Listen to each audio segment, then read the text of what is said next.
All right, let's jump right into this explainer. Today we're going to uncover the invisible forces of friction and environment that dictate why we so often self-sabotage our very own goals. If you've ever found yourself aimlessly scrolling through your phone when you explicitly promised yourself you'd be reading, or ordering takeout when you have perfectly good groceries sitting in the fridge, well, you are definitely not alone. We are going to decode the real mechanics behind our daily choices. So, why is discipline so incredibly hard? We almost always blame a lack of willpower when we fail to stick to our goals, don't we? We tend to think, oh, I'm just lazy or I don't have enough drive. But honestly, framing this as a moral failing completely ignores the actual math behind human behavior. You aren't intrinsically flawed. You are simply operating within a system that you haven't fully decoded yet. To really understand that math, consider this staggering stat from researchers at Duke University. A massive 40% of our behaviors on any given day are completely driven by habit, not conscious choice. Just think about that for a second. Nearly half of what you do today, what you choose to eat, how you respond to stress, even your posture right now, is just running on autopilot. You aren't actively deciding, you're just executing a pre-written script. It's exactly what author James Clear points out in his phenomenal Atomic Habits framework. Your life today is essentially the sum of your habits. What you repeatedly do ultimately forms the person you are. This means that building discipline is a lot less about waking up every single day and forcefully wrestling with your desires, and far more about structural design.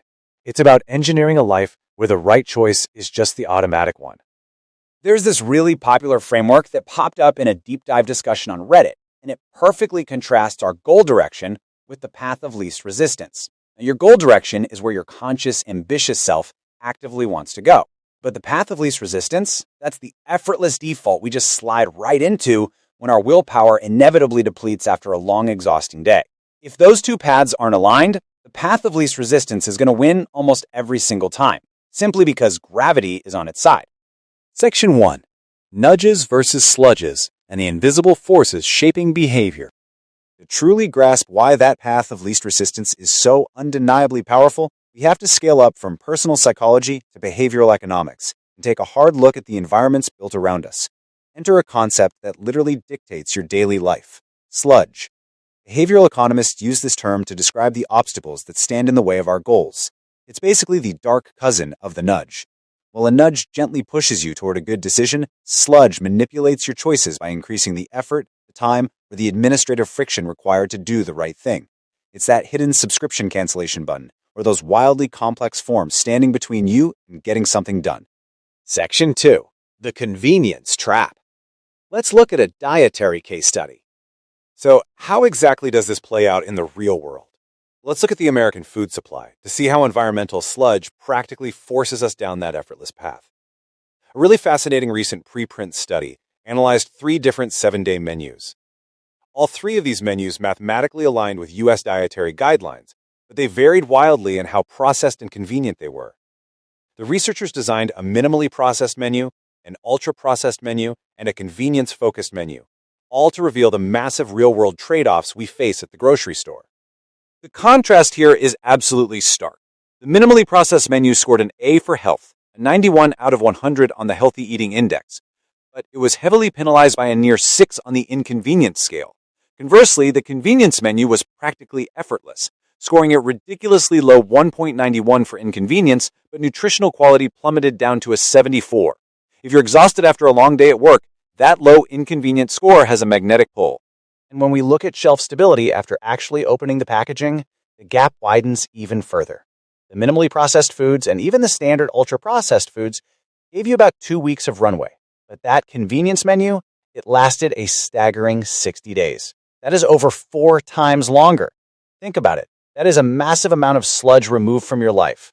No frequent trips to the grocery store, no agonizing over throwing out wilted spinach. This brilliantly illustrates the convenience trap we all fall into.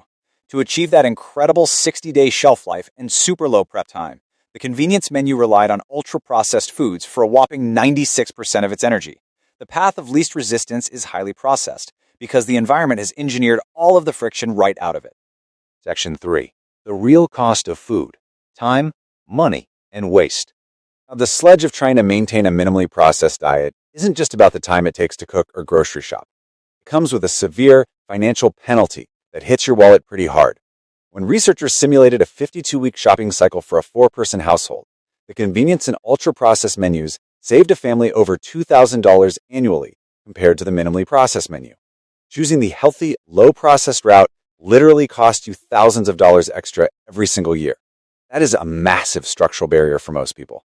And, well, we can't forget about waste. Because of that extended 60-day shelf life, the convenience menu drastically reduced food waste down to just 6%. Meanwhile, the healthy menu, a painful 17% of your hard-earned groceries went straight into the trash. This definitively proves that our modern food environment heavily incentivizes the path of least resistance through massive cost and waste savings. Section 4. Designing better habits by re-engineering your environment. So the crucial point I want to make is this. Failing to eat healthy, or not sticking to a steady routine, or endlessly scrolling on your phone, it isn't simply because you're lazy. The sludge of modern life makes bad habits cheap, easy, and hyper-convenient. As James Clear notes so perfectly, motivation is overvalued. Environment often matters more. Instead of waking up and trying to magically summon more willpower to fight a difficult, sludge-filled environment, we need to completely flip the script. We have to redesign our environment to make the good choices the absolute easiest choices. The OC Psychology Center outlines a brilliantly simple 3-step procedure to master this friction. First, you have to honestly identify your friction points. Where do you specifically struggle the most? Second, simplify your environment to clear out that sludge. And third, set firm behavioral boundaries to protect your time and your energy. Practically speaking, what does this actually look like? Well, it means actively pulling the path of least resistance closer to your goals. You could place a book right on your pillow so you literally have to move it to go to sleep. Put healthy snacks at eye level in the pantry while hiding the junk food in an opaque container on the very top shelf. Lay out your workout clothes before you go to bed so you literally trip over them in the morning. Make the good habit the absolute default. The ultimate takeaway from all this is that you don't need more willpower. You just need less friction.